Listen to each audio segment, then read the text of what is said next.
Tonight, the conclusion of Unveiling the Prophetic Truth, where discoveries are made and the signs speak. The unfiltered, uncensored truth starts now. Well, welcome everybody to another edition of the internationally syndicated Last Christian Radio Show. My name is J.D. Williams here in Texas, and that's Mr. David Paxton all the way from New York City. How you doing there, David? Oh, we're doing great. Awesome. Things are good. We're about to elect a new mayor, and that race is getting kind of fun. Yeah, it's getting crazy. I'm monitoring it down here. Yeah, yeah, you can even talk. So we got a Muslim who wants to kill all the Jews, charge extra tax for white people, and that's it, and put in a Sharia law in the city. So you think how that's going to go over. Then you got Cuomo, who is impeached as a governor, so he thinks, oh, well, I might as well run for mayor then. And then you got Eric Adams, who has destroyed the city in the past few years. And it's like, well, what's that? And then you got Curtis Sliwa. Yeah. Who, remember the Guardian Angels? I do, yes, sir. Yeah, so he saved the city from all the chaos and mayhem at 24 years old, mind you. And he's like, he set out there, and despite all the attacks and all the different things that came out against him, the guy's pretty cool. Yeah. And he just wants the best for New York City. Okay, so obviously you don't agree with every point with every single person, but the dude grew up here and demonstrated he's willing to take a bullet for the city. So, I mean, there's really no choice. But well, he's a true New Yorker, and he used to wear that red beret all the time. I think he stopped doing that now. I'm not sure about that. No, he's wearing it again. Is he wearing it again? Okay. Yep. Because I mean, and you know what? He's visiting every neighborhood. Every neighborhood. You see, he's over here today. Oh, he's over there today. Every single, there's 350 neighborhoods, I think, in New York City. Wow. Okay. And then he's going to every last one, and he's talking to the people on the street. That's how you win. Yeah. I wish him well. He's the best candidate, in my opinion, anyway, for up there. But, down here in Texas, I don't have a vote. You can send well wishes. All right, David, go ahead and pray us into this program, and then I'll show everybody what we're going to do. All right. So in the midst of all this chaos, Father, we thank you that you are in control of all these things after all, because your word states what's going to happen in the end. So while we are micromanagers down here, at the end of the day, you will return and you will rule and reign the entire globe from your throne in Jerusalem. So we long for that day. Maranatha, Lord. And we ask that these words would help bring others unto your throne. In Jesus' name, amen. Amen. Amen and amen. Okay, as I said, I'm going to show you what we expect to talk about today. This is, first of all, we'll give you a recap of what's going on over the weekend. We are, of course, a news show, but I'm going to run through the news as fast as I can, David. We're also going to just touch on and recap last week's show where we talked about the Shroud of Turin as well as the Eastern Gate there in Jerusalem. But tonight, what we really want to focus on is the Ark of the Covenant, whether or not we're being prepared for the reveal of that after centuries, and then of course the prophetic acceleration or signs in the heavens and on the earth here. There's a lot going on there as well, so we got a lot to talk about. But even before we get started, real quick, I want to make a shout out to Sophia. Wonderful, generous donation that she provided to us. And we really, really do appreciate that from the bottom of our hearts. And we know because we're listener supported. That's how we pay for stuff. Absolutely. If we don't have any advertisers on here, and we're not Benny Hinn. We're not going to call you every day and tell you that we're dying. Yeah.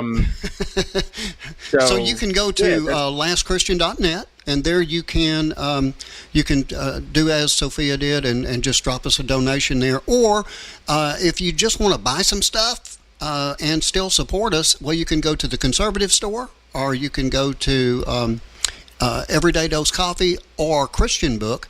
And you can find links there to each one of our affiliates, again, at lastchristian.net. Lastchristian.net. We appreciate each and every one of you that give to us. So anyway, David, we'll get things started here real quick. We'll start off with the world news recap, where we've got the Ukraine and Russian tensions are escalating. The ceasefire talks have fallen apart. Even President Trump is getting mad about that. The Russians hit the Ukrainians with probably the most serious attacks so far in the war, and deeper into everything. I've even seen pictures of people camped out in train stations, or I should say subway stations down in the Ukraine. Then you also see Syrian unrest and realignment there. I'm not so sure that that's a good thing with the Syrian folks. We'll have to wait and see how that works out. We had a church attack on Sunday there in Kentucky, where two women were killed. From what I understand, the assailant actually took out a police officer, and then went to the church and opened fire there, and they took him out. And then you've got a medical crisis in the UK. I don't think too many people are hearing about this, where there's confirmed death of a young child from measles amid an outgrowing outbreak there. So they're concerned right now about their medical situation there. And let's see. Also, UK has digitized border control. That's as of July the 15th. They transitioned all international student visas to a digital-only format, eliminating physical documents. Now, this is kind of scary, okay? Critics raise concerns about the privacy, data security, and possible exclusion of those unfamiliar with digital systems. The move is emblematic of a broader shift towards surveillance-based governance. That's not good. Then you've got the Indian court reversing academic appointments. They've canceled hiring over 1,000 university professors and librarians due to recruitment corruption. I don't know much about that yet. Now, that's just something we'll have to keep our eyes on. Then you've got Earth and Nature, where you got deadly heat waves and wildfires. That's all through Europe. Of course, we've got a few here in the United States as well. Solar flare activities on the rise, and then space and prophetic symbolism. An Indian astronaut returned from space. Now, I'm not really that big on this particular story, but it says that, this is possibly echoing prophetic warnings in Genesis 11 and the Tower of Babel narrative, where man attempts to elevate himself to the heavens. I'm not sure if I really agree with that or not, but it's out there. What did you think, David? Yeah, well, on that, I mean, have you seen the Face on Mars stuff? Have I seen the what? I'm sorry? The Face on Mars. No. So, yeah, it is like this face-looking thing on Mars. So people think, oh, maybe we're just seeing things. But then if you look at it, actually it looks like it was built on purpose. So I'm of the opinion that this could be a possibility, but I'm not dogmatic about it. Okay. Is that some of the reason for the flood was, the fallen angels and the watchers were confined to the earth, okay? And they were not happy with that idea. Right. So that's why they are trying to teach mankind, because mankind has dominion and authority over the earth, because God gave it to them in the contract. So they have to use man. So they kind of using man to learn about all this space stuff. And now we got Elon putting a chip in your head and wants to go to Mars. There's good reason to believe that they were way more advanced than we were before the flood, and they actually did get to Mars at that point. And it's one of the reasons that God had to, destroy the earth back then and start all over again.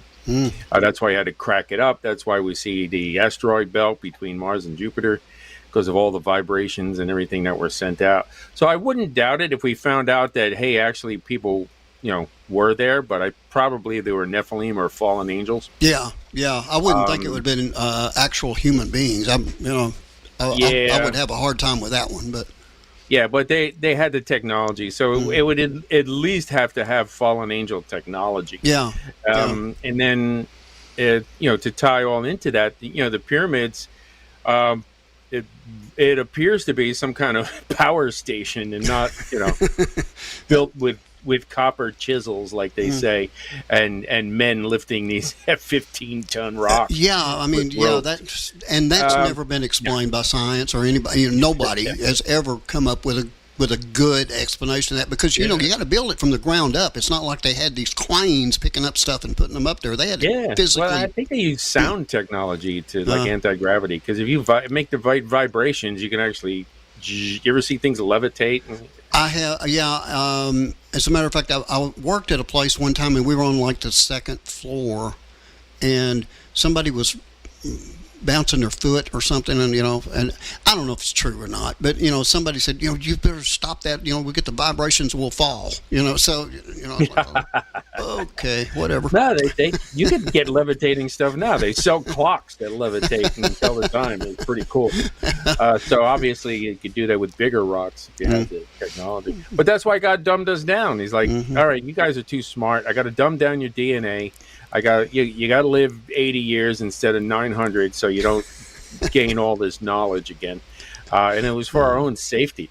So I think that we are, not us per se, but I think someone, either humans under the influence of fallen angel technology or the Nephilim themselves, actually did manage to get off the planet and go over there. It's just an opinion. Yeah, well, there's nothing wrong with that. And they're trying to do it again because they're confined here to the earth, and they don't like that. They want to get back into the heavenlies, and that's what Babylon says. They built a tower like unto the heavens.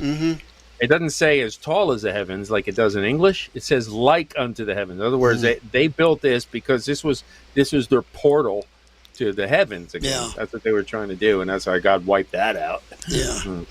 Okay, well, let's move here on to this one real quick. This is a recap from our last show where we talked about the Shroud of Turin. And again, there was a DNA analysis on that. You guys can go back and look at the show from last week. Again, just go to lastchristian.net. And you'll find the links there. We got 3 different video areas you can go to: YouTube or Rumble or Brighteon. And you can just pick your favorite video channel, and all the videos are posted. So you got human DNA was present, and the blood type matched AB, which is rare, but it's also something that is pretty common in the Middle East. Experts did confirm that there were no synthetic materials, no evidence of tampering, and clear signs of trauma consistent with crucifixion wounds.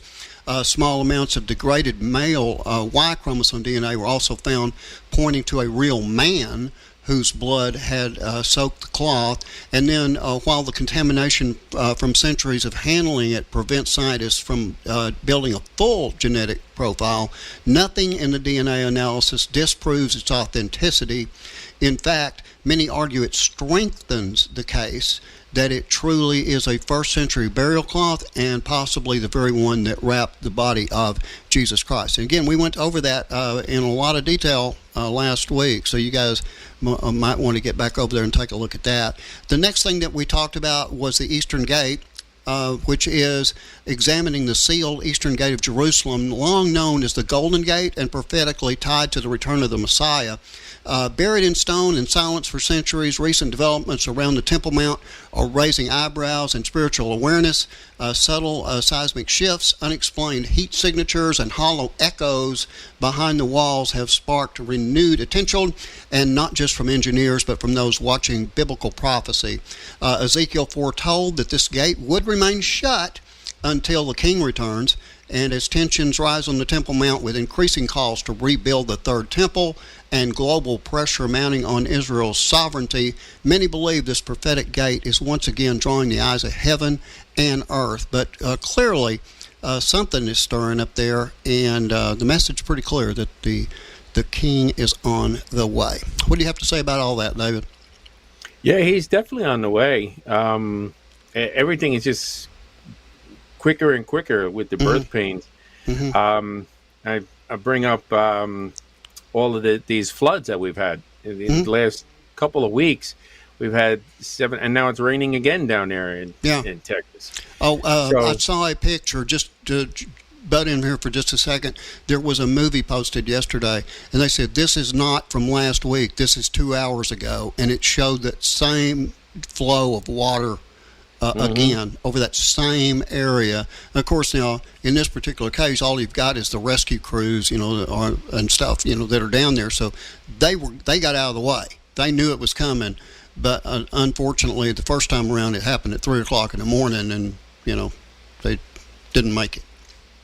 Yeah, and had no clue it was coming. No. But then we see what was it? Idaho or something. There was a couple of them, and they were all over the world, and they just happened to be in places where they want to do lithium plants. I don't know if you looked that one up, but in Texas, they literally just last year, the town people got together. And said we don't want a lithium processing plant here. Yeah. So just like happened in North Carolina, remember that flood last year? Mm-hmm. And that was because they all turned down a lithium mine. And they, the new world order, they want to come in, they want to make everything battery powered, so they need this lithium. Well, they are showing down here pictures of land that is extracting oil, where you got the oil wells going, and it showed pictures of, this active well in operation, and surrounding that well was a bunch of cows just wandering around, going about their business, chewing their cud and having a good day. And then it showed a picture of a mine and what a mine would look like in the same area, which is cut out for miles and miles. And it said, which one do you think is better for the earth? And clearly, the winner was extracting the oil from the ground in a manner which it can be done safely with no damage, and I mean no damage to the ecosystem. But there's a huge amount of damage to the ecosystem the other way around. That's my opinion, but I'm going to stick to it. And not to mention, how do you dispose of the lithium when you're done? Yeah. Plus, those batteries blow up. I'm not thrilled about lithium batteries. Yeah. They catch fire. You good luck putting them out. Yeah, it's brought down a plane or two. They have. It's not good. Not good. Now, God says He will destroy those who destroy the earth. So these people that are doing it. So I'm waiting for that day. It's getting close. Yeah. But I mean, some of the artifacts, and I don't know if the artifacts are because Jesus is coming back, so people are getting more interested in them, or are they being revealed now because we are at the end of the age? But in either case, it reveals that we're at the end of the age. Right. Either way you want to look at it, yeah, it's right because there. People know Jesus is returning and they're looking for Him, or Jesus revealed it. Yeah. The only thing the thing I would bring up now, L.A. Marzulli, good friend of ours, is he's got a brand new video out on the Shroud of Turin. He's 100% sold on that. So actually, we'll see if we can bring him on about that. 100% sold for a lot of different reasons. The only one that gives me pause is the fact that there's two separate wrappings. I believe it was in John. There was a separate wrapping for his head. It's just a face cloth, David. It's not a whole wrapping. It's just a face cloth. Yeah, so it was like there was a separate napkin for his head and a separate one for his body. But also some of the things, like it says, at the time, it says that it's a shame for a man to have long hair. And the one in the picture has long hair. So what's that all about? Yeah, he's got long hair. And then Isaiah said they tore his beard out. Yeah, that was my point. Isn't there something there in Scripture about his beard being ripped out? And I grabbed a hold of mine the other day and just kind of pulled on it. And I was like, oh, my goodness, that would have hurt. Like real bad. Imagine? Yeah. No, I don't want to imagine. It hurts too much to even think about it. Yeah. So that gives me pause. The long hair, the beard, and the face wrap would do it. So could it possibly be another person who was crucified and did that? Yeah. Yeah, very possibly. And then there's some of the others. So that would, give me pause. Now, obviously, I'd love to say, yeah, this is it. This is amazing. Oh, yeah. But then God does that too. I remember doing a play, my first play when I was 17, I think. My first real play, other than grammar school type. Right, right. But it was about that, and it was basically they were telling tales in the medieval times, and they would sell all these things. I got a splinter from the cross, and who wants to give me money for it? Yeah, I've seen this is what the preachers were doing. Hey, this is the cup. Here's a blood from this guy, and here's a piece of cloth from that guy, and here's rocks that they were going to stone the adulteress with, and they would sell them off as authentic relics, and that's kind of. My funny part of me says, okay, this is some kind of a relic that they're trying to pawn off. But, I trust LA and his stuff. So I would definitely give him kudos on that. But those things give me pause. Yeah. Is the separate thing, the beard and the hair. Yeah. Well, again, we are gonna kind of let you guys know about L.A. Marzulli. He's been on the show before. We want to get him back, especially on that particular topic. He has his most recent video on the Shroud of Turin. He did with Mondo Gonzalez, and I have watched that presentation. It is awesome, and I want to make a real quick point on that because it applies to David and I as well, and that is that we don't trust that for our salvation. It's not a salvation issue. So we are Christian by faith. We are believers of Jesus Christ by our faith, through our faith. What we have been able to determine on our own, we have our own personal relationship with Christ, and we don't need a relic of any form to substantiate that. Or in other words, we don't base our faith on it. There was another one, David, where just recently I saw a video, and I'll be honest with you, I have not watched it. I got no interest in it at all, knowing it's stupid. Okay, but there's actually a video on YouTube right now where somebody says that they actually found the actual cross that Jesus was crucified on. There you go. There's that splinter. Yeah, except it's not a splinter; it's the whole thing. The whole cross. It said right on. It's got written on there, Jesus. It still has a sign. All right, now we'll get into. We'll start what we're going to talk about for the rest of the show. First of all, the Ark of the Covenant, hidden no more. It says for centuries, the Ark of the Covenant has captivated the imagination of the faithful and confounded scholars and archaeologists alike. Gold-covered, throne-topped, and infused with divine presence, the Ark was not just a holy relic, it was a physical throne of God on earth. And now, in our generation, something's stirring. The Ark, which was long assumed lost, buried, or beyond recovery, may no longer be hidden, and if it's true, it changes everything. What was the Ark? Well, it was more than a box. The Ark of the Covenant was crafted by Moses at the Lord's command, as described in Exodus 25. It was made of Arcadia wood overlaid with pure gold inside and out. And then inside the Ark itself was the stone tablets of the Ten Commandments, the actual stone tablets, Aaron's rod that budded, and you're going to have to explain that one to me, David. That one goes over my head, the budded part. And then a gold jar of manna. What do you think of all that, David? Yeah, I mean, that's what it was. What part do you want? The buds? Yeah, what is this bud thing? Oh, it's sprouted. You know when you have a branch and then it comes out, and then all of a sudden in the spring, so he carried around something and it kept budding? Is that what you're telling me? Yeah, that was the miracle. That proved it was his. So they all had a bunch of sticks, right? And they threw the sticks in the box, and then Aaron's stick started to grow. Oh, I got you. Okay, so so that's contained in the Ark of the Covenant.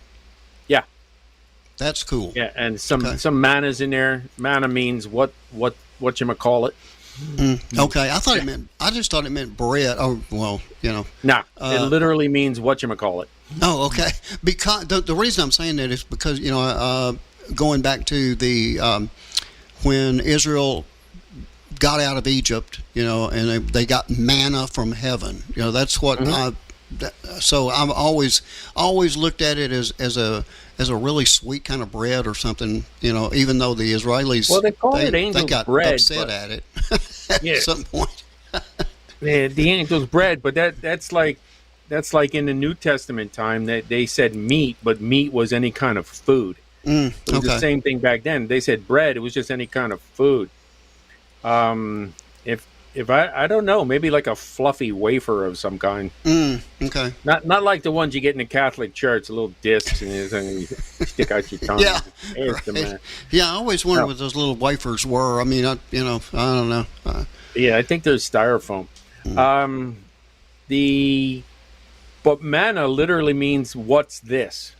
Okay. in the Hebrew. Do you have any idea what that is? No, because they didn't tell us. It's literally angel's food. It's like stuff that grows on air. Maybe a type of not. I wouldn't say a fungus because fungus doesn't have that good sound to it. Right. But something along that lines that would just grow. Okay. Maybe. I don't know. Maybe. Why was it only there for that 40 years? Where's the rest of it? Are we going to see any again? I don't know. Well, is it good with butter? I always thought it was really cool that they said that the Lord always gave them enough for everybody to have their portion for one day. Yep. And then what is it on the Sabbath? Because they couldn't do anything, they got 2 days worth on one day, right? Yep. Isn't that how it worked out? Okay. Yeah.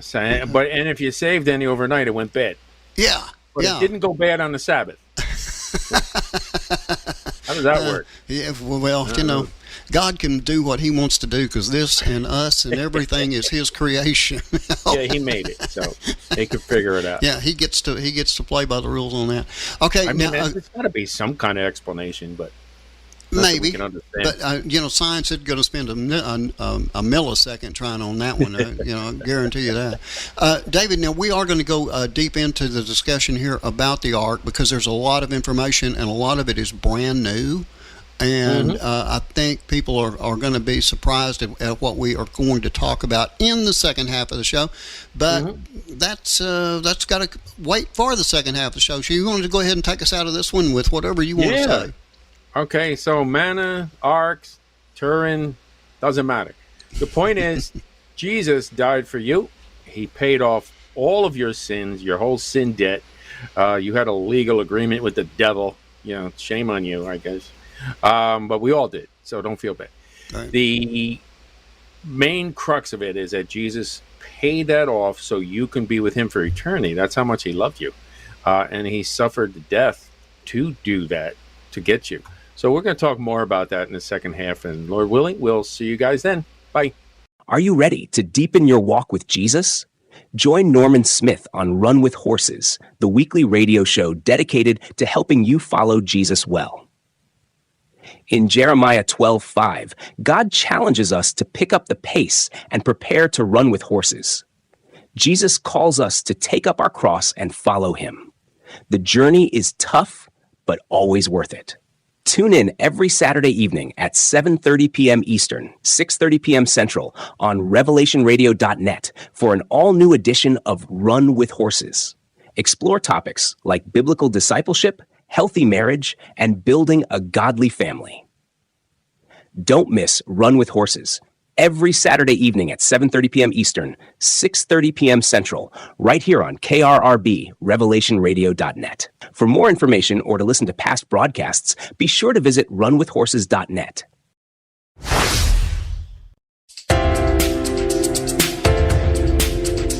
In a world where two kingdoms collide, understanding is key.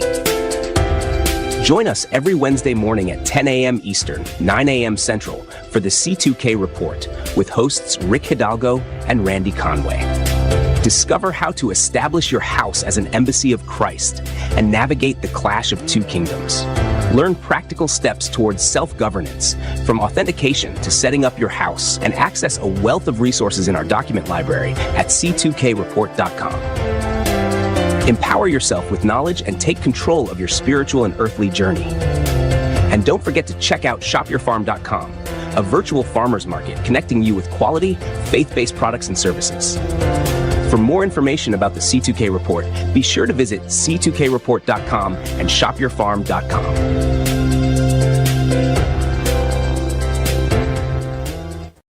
KRRB Grand Saline, Canton, Mineola, Texas. Looking for a simple way to support the Last Christian Radio Show without spending a single extra dime? Just visit www.lastchristian.net and check out our trusted partners, The Conservative Store, where your values match your purchases. Everyday Dose Coffee for better energy, sharper focus, and gut-friendly ingredients. Christian Book, your source for Bibles, devotionals, and faith-based gifts. Whether you're grabbing your morning coffee, shopping for patriotic gear, or adding to your Christian library, you're not just buying great products. You're helping us spread the gospel worldwide. And here's the best part. You're going to buy this stuff anyway. Why not shop with a purpose and support a ministry that's boldly sharing God's truth? Visit www.lastchristian.net today and click the links that make a difference. And welcome back, everybody, to the second half of Last Christian. Again, my name is J.D. Williams in Texas. That's Mr. David Paxton there in New York. David, I want to just jump right back into this because we got a lot to cover today. Again, the Ark of the Covenant hidden no more. Now, on the top of this thing were two golden cherubim facing each other with wings spread, forming the mercy seat where God himself would appear in glory. That's Exodus 25:22. This was not symbolic. It was the literal dwelling of God's presence among the Israelis. So sacred was the ark that only the high priest could approach it, and then only once per year on Yom Kippur with the blood of atonement. Wherever the ark went, victory or judgment followed. What do you want to talk about there, David? Well, it was really the mercy seat. Okay. So there's two different parts to it. And I think people, conflate the two, which also lends to some other theories that the ark part may still be there, may not, but the mercy seat, all made in gold and everything, acacia wood, by the way. That might have been preserved, or it could be preserved together. So, you weren't allowed to touch it because that was the Holy of Holies, and the idea was, you're in a sinful state right now. So if you got anywhere near that, it would literally just burn you up. Yeah, they had to carry that thing. They had poles that went through both sides of that, and then carried it. They couldn't physically touch the thing. They had to just carry it with these poles, right? Mm-hmm. Yep. So they ran the poles through and then move it on. And then if anybody opened it, that was a real bad deal there. That was even if they touched it, death. Yeah. That's the reason when they stole it from Israel, they gave it back to them. Yeah. Hey, listen, can you come and get this thing? It's like they did with my second child. Yeah. Hey, listen, your kid came over. Could you come and get it back? Oh, man. Yeah, I mean, my understanding of the Ark is that the Israelis carried the Ark of the Covenant like in front of the army. So the foreign forces or whatever, as long as the Ark was present, the Israelis won every single time, right?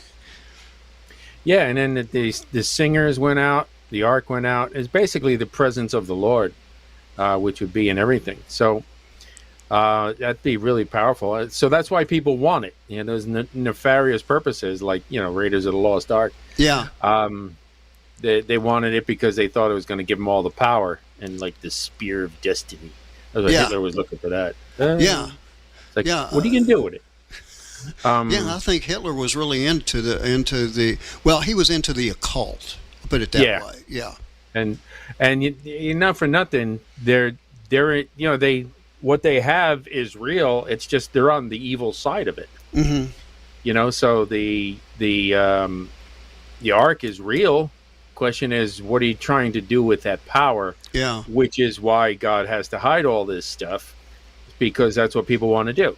And even if you find it and it's for good purposes, there's an evil guy who's got bigger guns and he wants to take it from you so he can have all this stuff. So God's like, we're going to keep it as. So that again goes to the Noah's Ark and the Ark of the Covenant and the Shroud of Turin and the Holy Grail, right? Monty Python and the Holy Grail. Yeah. So all this stuff, and he's like, no, I don't want you to focus on that. Just like Moses and the snake on a pole, right? The brass pole. Eventually, he's like, no, I have to get rid of that because you guys are worshiping that thing. Yeah, and that's where we're at.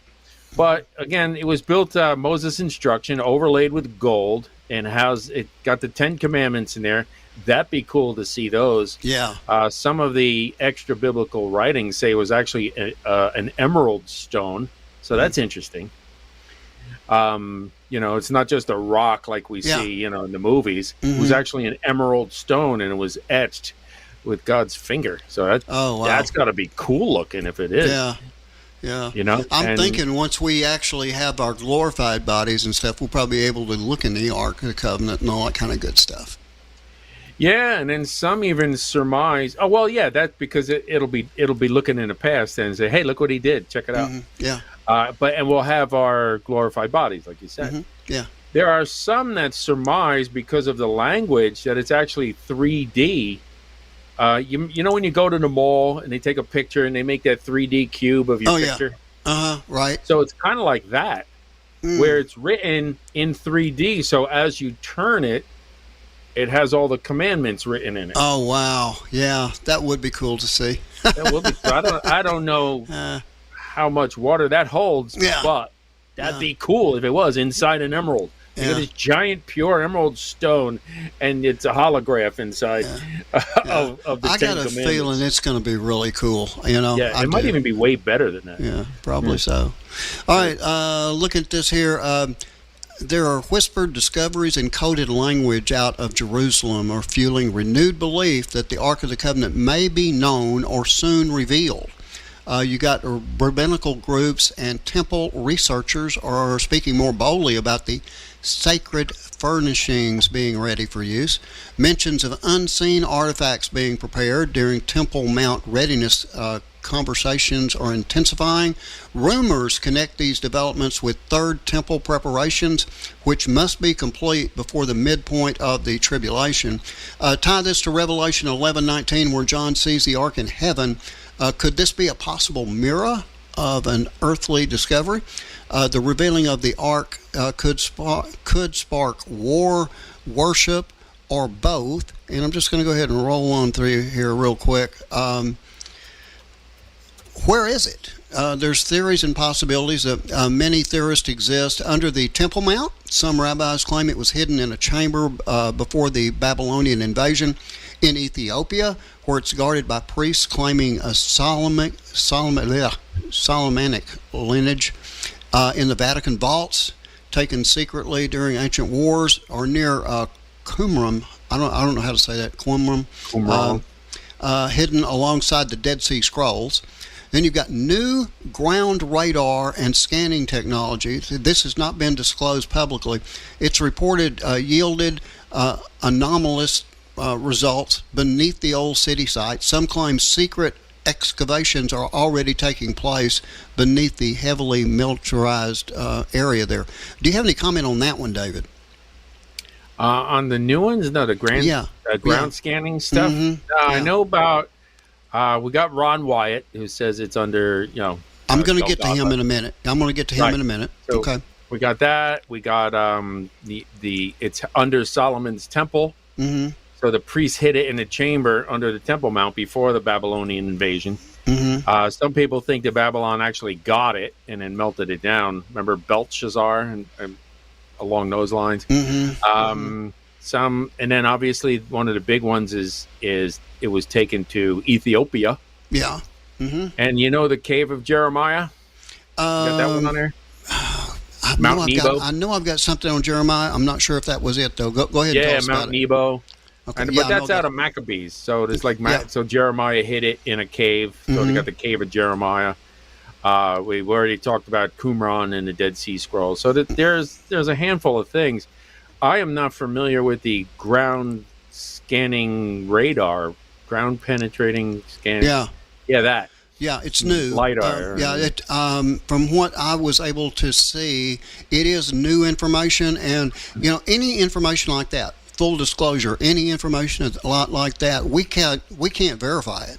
I mean, yeah, it's coming from a couple of different sources, but how closely are those sources aligned with each other, and how much is there any money involved for presenting the information? We don't know. We just don't know.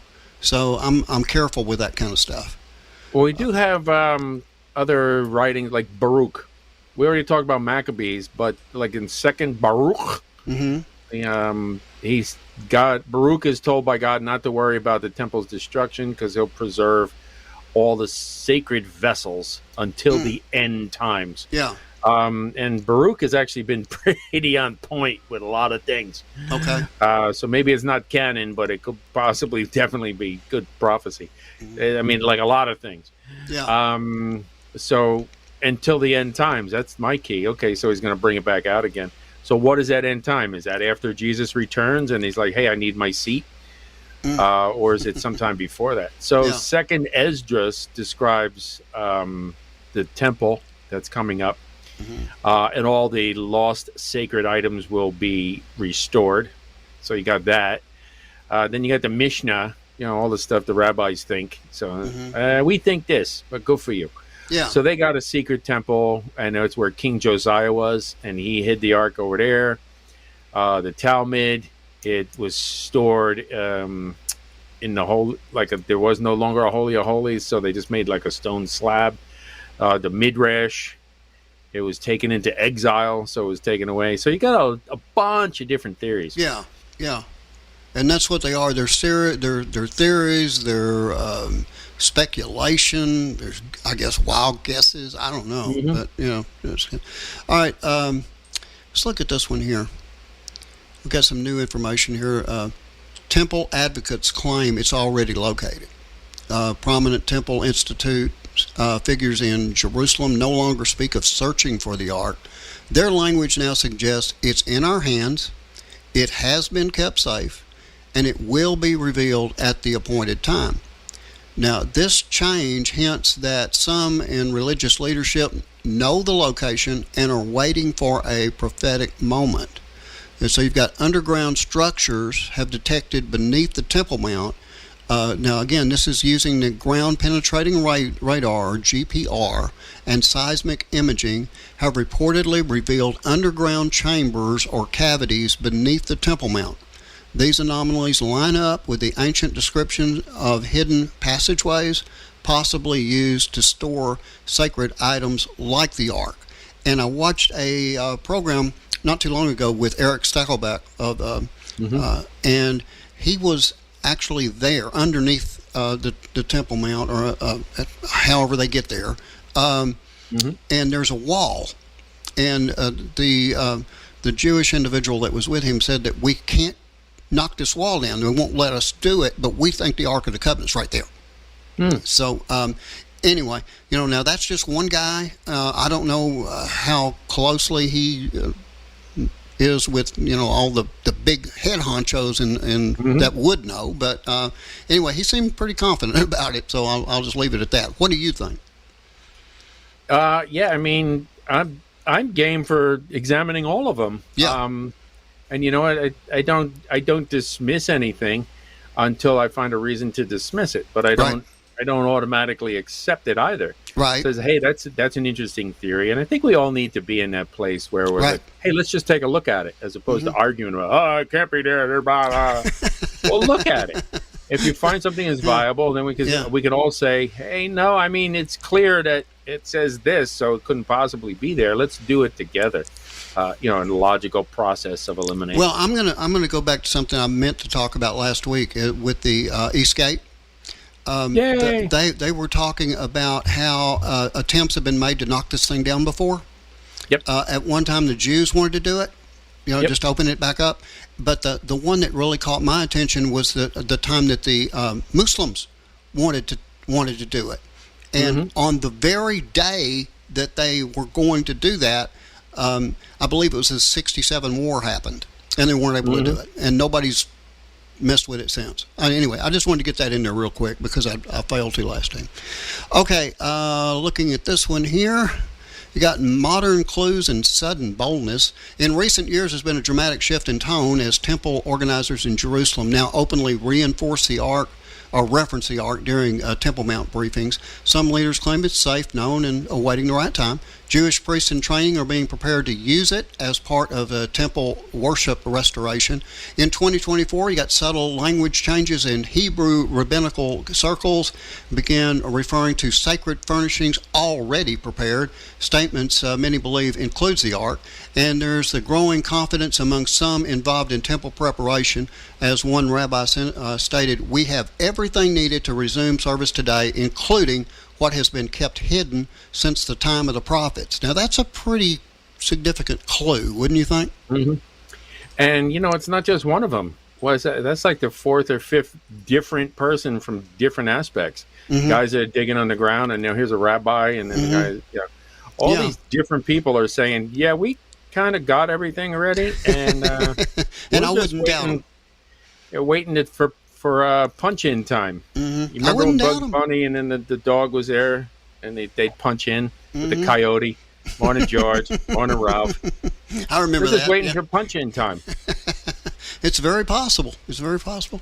Okay, looking at this one now, this is what you kind of referred to earlier, David. You got past claims that the Ark's been found. You got Ron Wyatt in 1982. His claim is that he found the Ark of the Covenant in a cave beneath the site of the crucifixion near the Garden Tomb.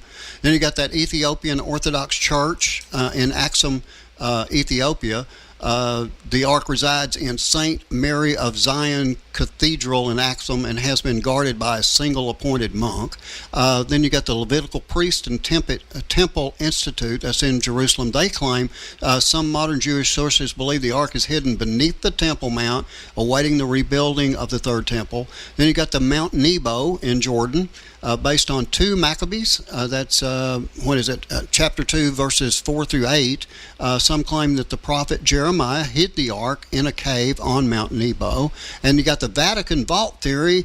Some conspiracy theorists assert that the Ark is held in the secret archives of the Vatican, and I don't know if that would be too out of bounds. I mean, they collect a lot of relics, so I don't know. And they probably have, and they got an awful lot of money, so maybe they paid someone to bring it over there. Yeah, I wouldn't. I'm not going to. I'm not going to say it's out of the scope of possibility. Yeah, but it's up there. Yeah, from my personal view, I'm thinking it's still there somewhere in the general area of Jerusalem. I'm just that's just I don't know which one's better, but I would lean towards hidden under the Temple Mount. Me too. And or Ethiopia, because the replica that Solomon's son made with Bathsheba. So that most people don't know that story. So they had a kid, and he apparently obviously was Ethiopian, like Queen of Sheba was. Excuse me. So not Bathsheba, I made a mistake. So the Queen of Sheba and him had a son, and he noticed that he was getting all out of whack with all these pagan gods. So the story goes, he took the original Ark and made a replica. So it could possibly be the real ones in Ethiopia, but the replicas under the Temple Mount, or the real ones under the Temple Mount. I kind of lean in that kind of a scenario. Yeah. Okay. Well, I don't know. What bothers me about the Ethiopian idea is, they really don't know around Jerusalem, around Temple Mount, around the crucifixion site, whatever. There's a lot of territory there. And so I understand how come they're not focusing on that really hard. But when it comes to Ethiopia, they've got it nailed to one place, one church, one location, and over centuries and millennia, nobody ever attacked that church and said, we're going to find out for sure. It's hard for me to believe that somebody wouldn't have, especially Adolf Hitler. If he really believed it was there and it was going to give him the power of winning World War II, I can't imagine him not sending troops there and take it. Find out. I wonder if it was they fought them off. Yeah. Well, it said that there's one guy patrolling this thing. That's the only reason. Okay. But he would be the sentry to let everyone else know. Yeah. Bring in a bunch of, I don't know, cannibals or something. I don't know. Yeah. Okay. Now then, from an evangelical Christian perspective or a conservative biblical standpoint, the ark is real and it served its purpose in the old covenant. It may no longer be necessary in the new covenant, as Jesus is now the high priest and the mediator. That's in Hebrews 8 through 10. Could be revealed at any time during the tribulation or millennial kingdom as part of God's prophetic plan. That's Revelation 11:19, which speaks of the ark appearing in the heavenly temple. So several individuals and religious groups claim to know the ark's location. There's no verified discovery to date. For Christians, the significance of the ark has been spiritually fulfilled in Christ, though the actual ark may appear in God's timing to confirm prophecy. So do you agree with that? Yeah. I mean, just the fact that we're talking about it is bringing it all up. And like I said, one or the other. We're getting to the end, so people are talking about these things, or God is revealing these things because we are at the end. But either way, it reveals we're at the end. Either way, it reveals we're at the end. Yeah, you got it. You got it. Okay, now we're going to kind of go through the last few here pretty quick, but this is a new topic, which is the prophetic acceleration, or the signs in heavens and earth. We're going to look at the broader picture here, how numerous signs are converging across spiritual, celestial, and geopolitical realms. The pace isn't just steady, it's accelerating. So you got nature, massive sunspot clusters recently caused rare auroras over the Middle East. Earthquakes now routinely rock Israel's northern border, echoing the birth pangs described in Matthew 24. Global heat waves and unprecedented weather extremes have led to food instability, rising famine, and forced migration, mirroring Revelation 6. Creation is crying out, not for repair, but for redemption. And let me see, I'll just move on here real quick, and we'll do, if I can make my fingers work, we'll get to the next one here. And it is the temple's ready. The red heifers, well, we hadn't talked about them in a while. There are multiple red heifers are now at the correct age and health for temple sacrifice. This would be the first time in 2,000 years the purification process from Numbers 19 could be restored. The third temple groups are prepared. The altars are ready. The priests are trained. All they wait for is the right moment. You got persecution, apostasy, and awakening. Christian persecution now spans over 150 countries. Apostasy infects pulpits with compromise and cowardice, yet underground revivals among youth, prisoners, and persecuted churches are igniting fires of repentance. You look at Joel chapter 2, verse 28. It says, I will pour out my spirit on all people. Your sons and daughters will prophesy. And moving on to the next one here. One sign is coincidence, okay, but I don't believe in coincidence. Two are notable, but all converging across Israel, the church, nature, and global systems cannot be ignored. We're not watching the beginning of the end, we're living in the end of the end, which is, David just kind of said that a few times now. And let he who has ears to hear listen. Let he who has eyes to see watch the gate, examine the shroud, heed the ark, and look up, for our redemption draws nigh. In other words, we're getting really, really close. David, what do you think? Close. Yeah, we're at the precipice here. Yeah, like we're there. What's a couple of things I wanted to comment on. I forgot what they were. Well, if you want me to put it back up on screen, I can. Yeah. Go back 2 slides. Okay, all right. I'm gonna go back here to this one right here. This is. Nature groans. Okay. So it does say that nature groans and travails, because nature actually, since we had dominion over everything on the earth, our sin has caused what we call entropy, the second law of thermodynamics. Everything is falling apart.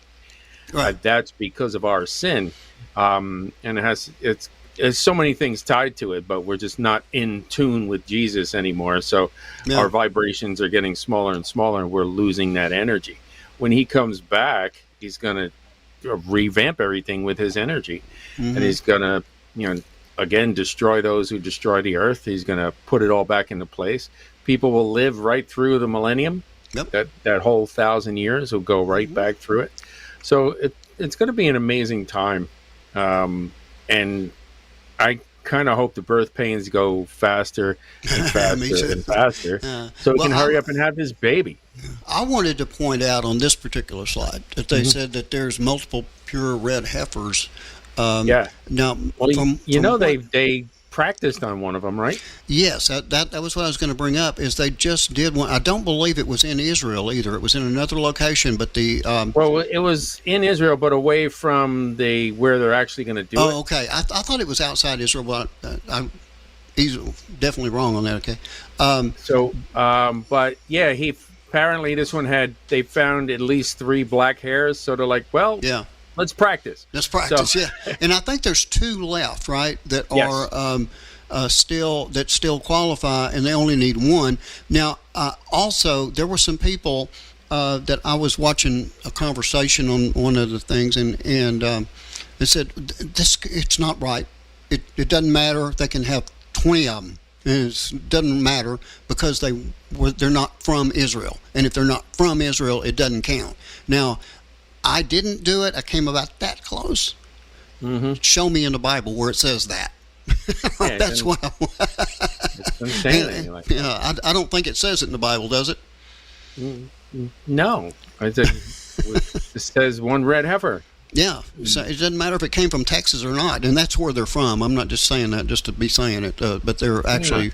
And right now they're in Israel anyway. So yeah, they're in Israel. Yeah, that's for sure. So whenever you look at all this, David, you got the church, you got nature, you got the global systems, all that stuff, and it's all coming together at once, along with the wars and rumors of wars, along with the famines, along with the earthquakes, along with the pestilences. I mean, every aspect of the end time is happening right now in 2025. All of it. Name me another time in history that they all came together. Never. So that tells me by itself, that we are definitely in the last days. And so, we want to make an appeal to everybody out there, wherever you may be located in the world, to... If you're not sure, just say, God, prove yourself to me, and mean it, and He will. I'm just being really bold about that one. But David, you want to tell everybody how they can receive Christ as their personal Savior? Yeah, right after this. Numbers 19:2, it just says, speak to the children of Israel that they bring thee a red heifer without spot, wherein is no blemish, and upon which never came a yoke. That's it. Mm-hmm. Okay, and then it tells you what to do with it. Doesn't say it has to be from Israel. Yeah, just says, bring me. Well, I can be from anywhere. Heifer. Yeah. Mm-hmm. And there's more to that. A lot with the red. People complain about like those Zionists and blah blah blah blah blah. And in fact, they were Edomites, and it has anything to do with red. Edom is red, so they're those that call themselves Jews that are not. So. There's a lot to that, but Rothschild means red in the Latin. The red children. Right. So and there's a few other family names too. So there's a lot to the red part. The Edomites, and the Edomites actually claim to be Jews. Herod was an Edomite. So there's a whole other can of worms we can open up. In the meantime, it doesn't matter for your salvation. Right. Right.